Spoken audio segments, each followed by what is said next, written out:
Oh yeah. Yo, what up, 33? Tell me something good. Everybody. You know, they tell me life don't come with no menu, so we gonna take it a day at a time. Man, about time you got here, man. Light your cigar, do whatever you gotta do. Get comfortable so we...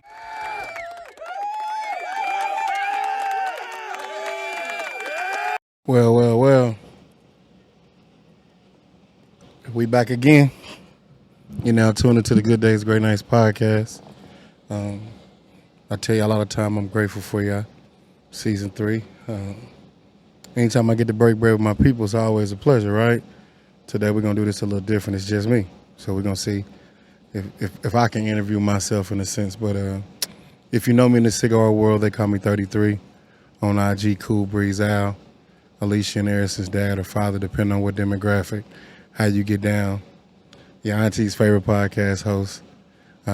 She happy. I just brought her a new plant. Bought her a rubber plant, so she think that's kind of fly. Your uncle's favorite nephew. He's still saying he's proud of me, so that's always good. Second coming of Gerald Levert. And of course, we'll spin your mom for some half to hold on two-step stuff. And I am the host of the GoodDays GreatNights Podcast. Normally we do it with a guest. In this situation, in this sense, it was more or less one of them things that we want to step out on something and just try to different. I think a lot of times we never talk about the grind, the how-tos, the things that come up missing, you know, the things that don't be seen, trial and error. You see what I'm saying? When I break it down in my 5 songs this week, if I was going somewhere in the road trip, shockingly, I'm not gonna pick Houston. You know what I'm saying? I think with me right now, I would probably pick Georgia. I probably pick Houston later on, but this time around I would pick Atlanta. And I would pick Atlanta because every time I went to Atlanta, it's Black Hollywood. So it always gave me a chance to dream, to have a vision. One of my partners, he down there. And I remember a few years back, I was married then, but it was a guy's trip. 24 hours, we just jumped up and everybody just went. But it probably was one of the best times that we've ever had in our life as a group because nobody had to worry about responsibility. You had 24 hours to just fly in, have a good time, catch the first plane back. Remember, I'm telling you though, when it was 24 hours, 24 later turned into 48 because of the weather. But it was just a vibe, and it was one of them times I could see all my brothers and all my guys be together, no drama, no issues, and everybody was able to like just decompress and reset. So in the sense of that, it's a road trip. It's 12 hours. I don't want to drive through Kentucky, so I'll get it. I'll come through the mountains. Let me get Tennessee. So I'll come through the mountains, even though I'm scared of heights. That's a fun fact. My 5 songs right now would be Ja Rule and Little Mo, When I Cry, You Cry. Just because when I was in high school, bro, that was like the first song I played in that 89 Seville Cadillac. So I got a chance to rip and run up and down the streets. We used to go to Turtle Wax and get the car washed. And my dog Shorm used to make the mix CDs for us. So we would have them CDs and have them songs. But just to hold Ja Rule that era, even though it was kind of a sad song, but he talked about his relationship, he talked about his homeboys, and he talked about just life and situation of it. And it was raining the last couple of days, and that song just had been just on my mind over and over again. So that's like my senior year of high school. I would also do SWV. That's What I Need. It was like an up-tempo beat, R&B one kind of joint, but and she say, "Cause I've been hurt before. Real love is what I need." It was just a vibe, but you can two-step to it. So SWV, because they was kind of slept on, and later on in life, Faith Evans. It's a song. I think it's like "Falling in Love" or "Don't Be Afraid" or something like that, or "Understand." It's something like that. It's towards the end. It's like number 14 on the track, but that joint was always just fire because of how it came in. That's 3. My 4th one would probably be Zacardi Cortez. It'll probably be Fix It for me. and I think it's on his new album, and he's just going back and forth singing it over and over again. Because sometimes you got to sing it until it makes sense, and you might not have the best tone or the best texture in it, but you want to make sure that God knows your heart, and he can, you got to make a joyful noise with your voice, but at the same time, just giving him his credit. And last, definitely not least, Shelly Sale is going down tonight, and that's just because the way that 808 hit and the way it felt when you was a kid sitting in the passenger seat with your dad or your cousins, and that song came on, it just made everybody feel good. So I am the host of the Good Days Great Nights Podcast, father of two, all around good person that I like to self-proclaim myself.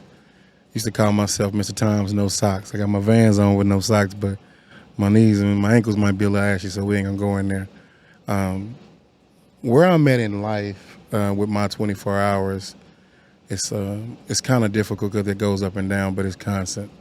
I'll say it's constant work, it's constant moving, it's constant worrying. My biggest vice is not just these cigars.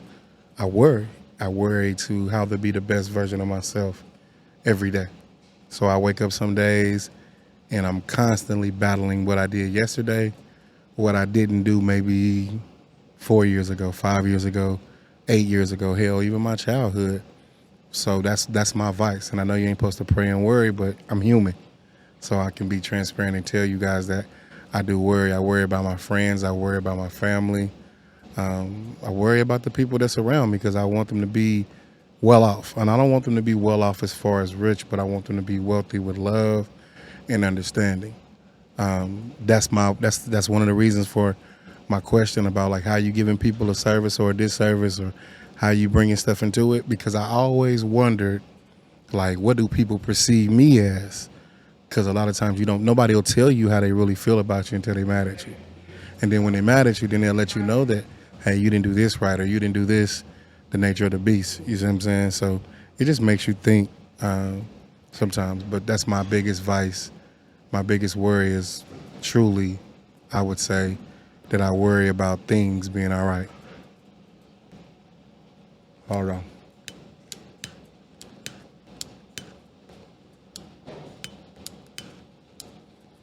And in the ideal of everything,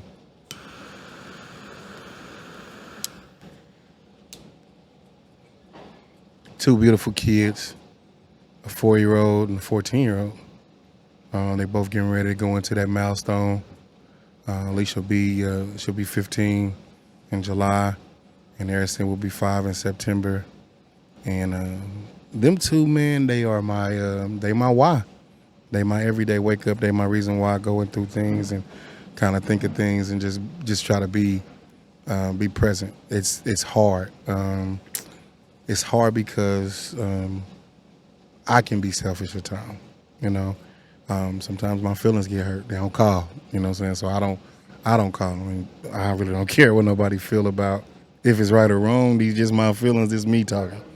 So I battle that because I feel like a kid shouldn't be forced to call, but a parent and another parent should be able to have that conversation where it's a schedule and it's reciprocated on both ends. A lot of times when I'm talking to men and I'm having conversations with them and these cameras are not on, their biggest thing is they just want to be included. We don't even demand a lot, and we really pushovers because we don't want no problems. I can speak for a lot of men that I've talked to, not just the ones I've talked to. I ain't speaking for the world. They don't come with the intention to hurt or to harm. They learn in the world just like everybody else every day. So they, along the way of learning the world and going through what they're going through, they have to learn how to process just the world. You see what I'm saying? So it's just different in that when it comes to my kids. Do I think I'm giving them a disservice? Hell yeah. Hell yeah. This is the first thing and one of the first things of many things in my life outside of sports and school that I've seen all the way through. I spent a lot of time in my life where my biggest thing was just more or less of anything. They made me mad or they didn't make me feel like I was the person for the job. So, shoot, I jump up and want to do something different. You see what I'm saying?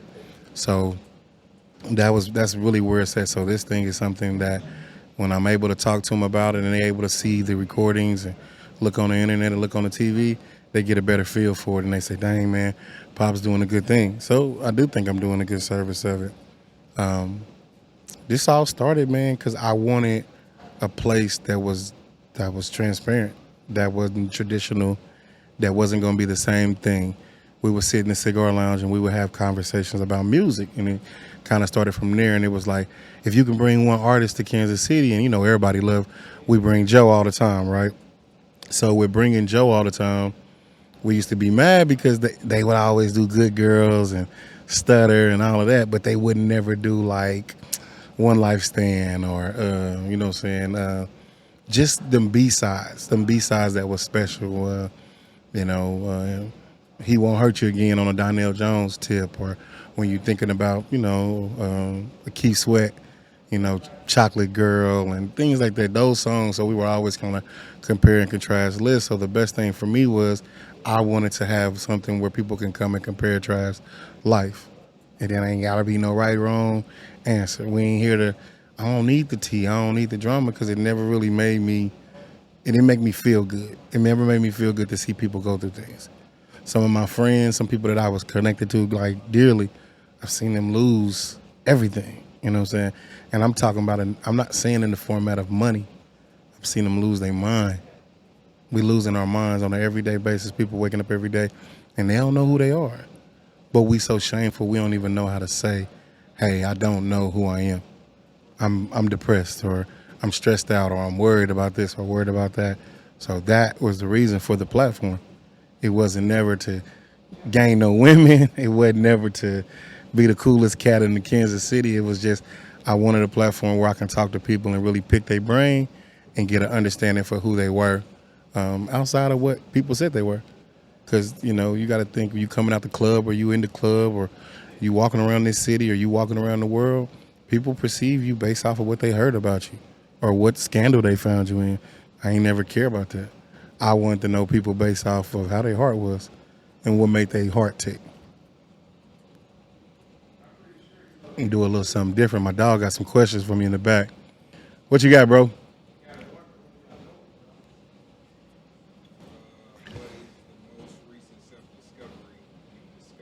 What is the most recent self-discovery that I've discovered about myself?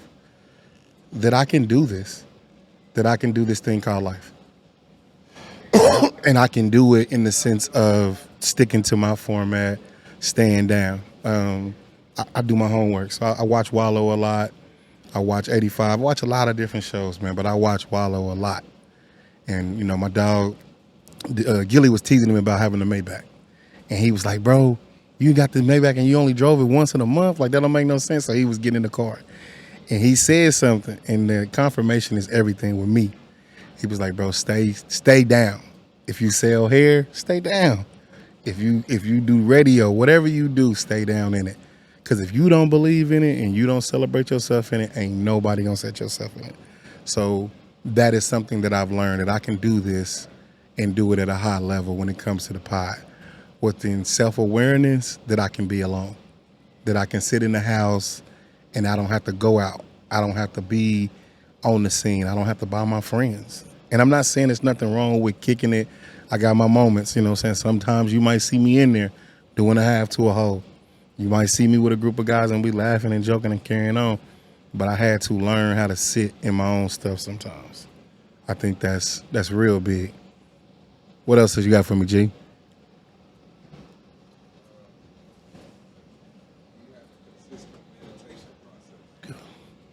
I'm meditating right now. My cigar time.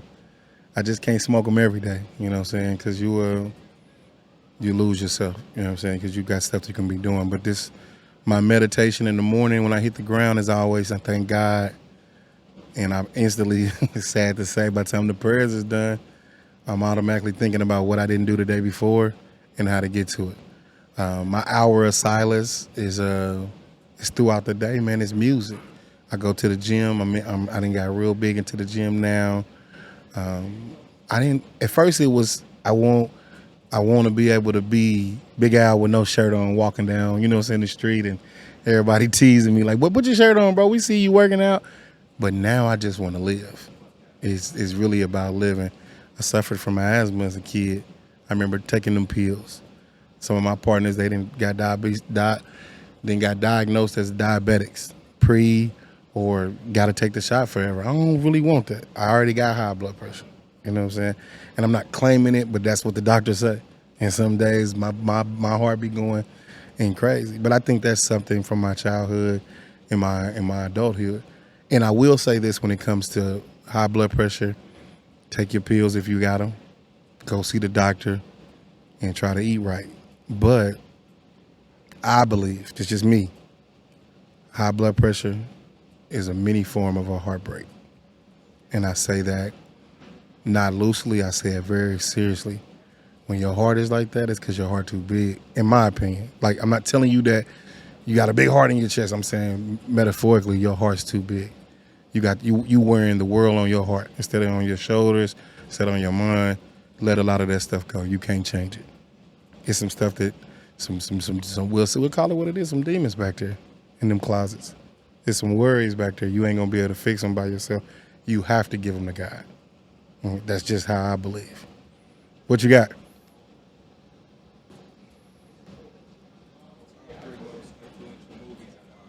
Top 3 influential movies and why? Thin line between love and hate. Because Darnell that was my take, bro. I watched, like I tell y'all all the time. I got it on vinyl, but I watched that joint every day. Every day. I wanted to be Darnell back then. He had it all. The club, I always wanted to own a club. Whether Kansas City, whether Houston, whether Memphis, whether Atlanta, I always wanted a club. I wanted a club on some like New York Undercover, Natalie's type shit. I always wanted it. But the lesson about saying I love you, the lesson about trying to please your friends and pleasing your lady, the fact that he loved his mom. I was a daddy's boy. You dig what I'm saying? I love my mom to death. You know what I'm saying? Don't never get it twisted. But my daddy was my spokesperson. It still is. You know what I'm saying? That was my role model. That was so seeing him how he was about his mama and how his mama was about him when she pulled up in the joint and was messing his car up.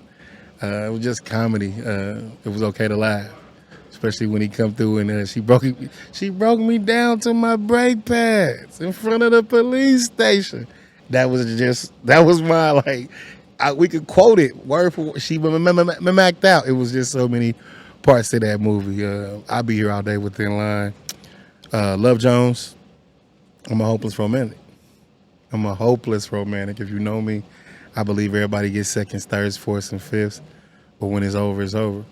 But I do believe in happily ever after for everybody. And I'm crazy enough to believe that everybody else will experience it maybe before me. And I think that's just how we look at it. You know, I've said it before. Happiness is what you look at it and how you view it and how you look at the cup, half empty, half full. But I think the work that we do on earth won't amount to the blessing we'll get on the other side. I think you get your blessings, your true happiness and true value of the things you've done and the people you've sown into on the other side. I think these are just temporary fixes to hold us over and to trick our mind. My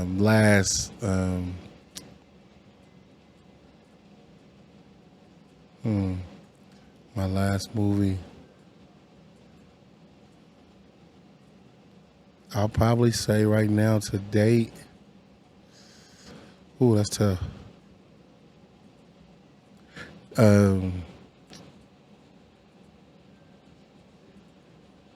Teddy Pendergrass, any documentary, rather Teddy Pendergrass, don't get mad, R. Kelly's Light It Up tour, I watched it. Backstage back in the day when they had the concert, it was the concert, Snoop, Method Man, Biggie, all of them was on it. It was just hip hop, it was raw. The film with Black and White out, you seen Warren G on the bus, cleaning up the bus. I used to want to be a roadie. I said it before. And just the fact that it was hip hop, it was music, it was grown men being out on the road, state to state, meeting new people. My vibe always being, wherever you go, you should be able to go and leave your mark. In every concert they was doing, especially, you cannot forget You'll do like I said, backstage is one, and then it's a hip hop or something like that. But it was Method Man and all of them, and then backstage is the one with Jay-Z now, and it was just cool to see the Muslim cat rapping with the bow tie, to see DMX, be nice to the kid, to see everybody blending together. I think that was them dope, just because of the music part. Definitely, I think that was good.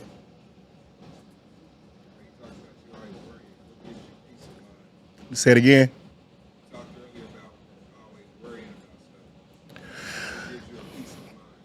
So I talked about earlier about always worrying, but what gives me a peace of mind? Doing the pod. Doing the pod gives me a good peace of mind. Hanging with a nice one, man. I ain't gonna hold you. Being around love, man. Some real genuine love. See, my peace of mind comes from music. My peace of mind, my kids, seeing my mom happy, bro. Seeing my mom happy. We grew up in our generation. Buy your mama a house and your daddy a truck. Got to make it to the NFL. Got to make it to the NBA. If we don't make it there, we failures. They didn't teach us. These kids now get the dream. You dig what I'm saying? Like, could you imagine if your parents was with you? Look at it like this: video games. Gary Vee said it one time, and he was like, if your parents would have told you to keep playing the game back in '95. Now you look up and you own the video game. It's somebody who made 2K, but before that, nobody was making that game. That game is now the best game, one of the best games ever when it comes to basketball. Took NBA Live away from everything, but somebody had to believe in them. If our parents don't kill our dreams and we don't allow our imagination to go away, that brings me peace. Seeing other people win brings me peace. Walking in the room and people love me not because of what I do or how I make them feel brings me peace. My peace comes from that. Sometimes it comes from within, but my validation ain't about how I raise my kids, ain't about what clothes I got on. Yeah, it matters when you walk in the room, you want to be clean. You can be clean in Walmart. Trust me, I do it all the time. You can be clean in Target. But when you walk in the room and people are happy that you in the room versus whispering about you, and it's going to be times where you walk in the room and you're going to be able to walk in the room and I'm giving y'all a free game, you're going to be able to identify they was talking about me before I walked in this room. They had an opinion about me, but they didn't ask me. They didn't ask why I am the way I am or why I feel the way I am or why I do the things I do. They had it already in their mind, a notion of who I was. So what brings me peace is this, like talking to my dog, hey, we got a recording today, bet. Knowing that one day I'll look up and this will be syndicated brings me peace. To wake up in the morning one day and know that sooner or later I will not have to work for nobody. That's where my peace gonna come from. My peace gonna come from.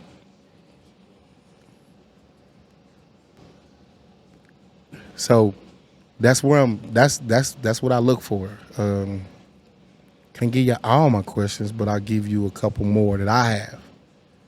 Why is it that we're never satisfied as a culture, as a group?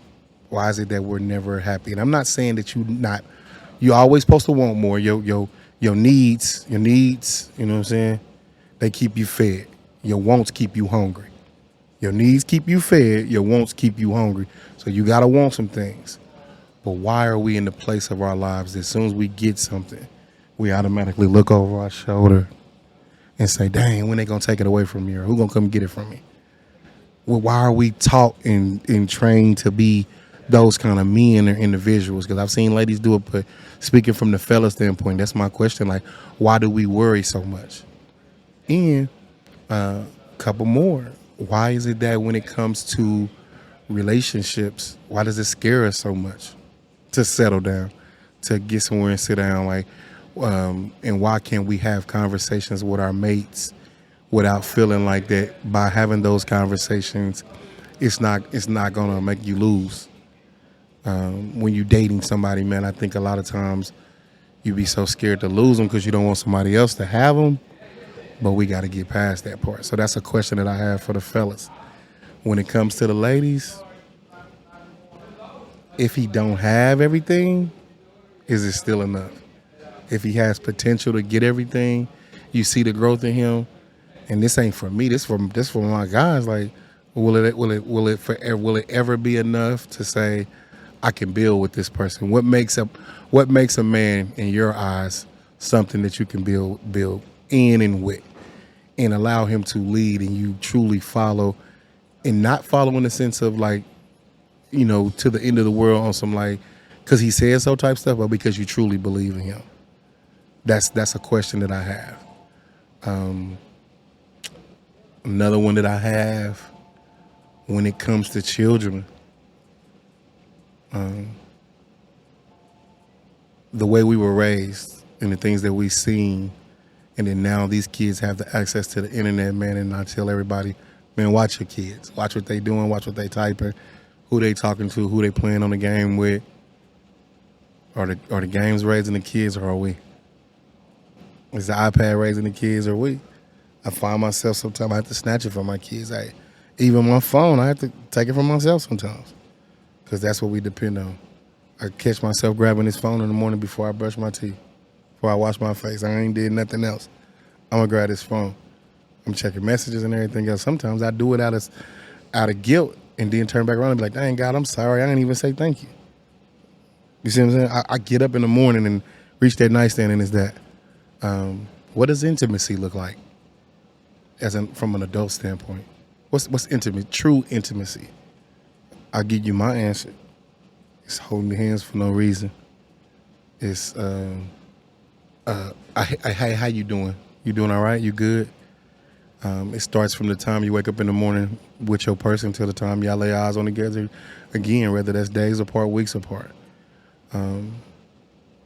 I think that intimacy is something that doesn't cost. I think we put a price tag on relationships too, but that's something very different. And then lastly, when it comes to mental health, how do we discuss it and not be not be judged or not be talked about? A lot of my partners, they said they couldn't go to other people and talk to them because they didn't want them to look at them as weak. Or my homegirls, they didn't want to look at them as crazy. I know people personally that check themselves in my immediate family. I know some people that's barely holding on. I got some cousins, sometimes I talk to them, and then sometimes they'll fade to black on me. You got to know your people. I'm calling one of my homeboys on the way here now because I ain't talked to him in about 2 or 3 months. And I know if I don't call him and keep calling him, he'll allow himself to be in that place. But I don't want to play guy no more. So what can I give him? What tools could I give him to make him say, hey, this enough? You dig what I'm saying? Just some of my questions, some of my thoughts. Dare not keep y'all long, man. This one's a short one. You got any more for me before I go? All right. So, never goodbye. I always see you later. I can't tell y'all enough, man. I appreciate y'all. I don't care if it's one person that watch. I don't care if it's 10. Just keep watching, man. Keep pouring into me and my dog. Again, I always shout out Corey, man. Sat down, had a vision together, and we're going to see this thing through. Never goodbye. Always see you later. May God be your direction. And we be the seatbelt in this thing called life, man. Until we see each other again. Y'all be cool. Be safe. Don't nobody else tell you. Let them know. Al G said he love you.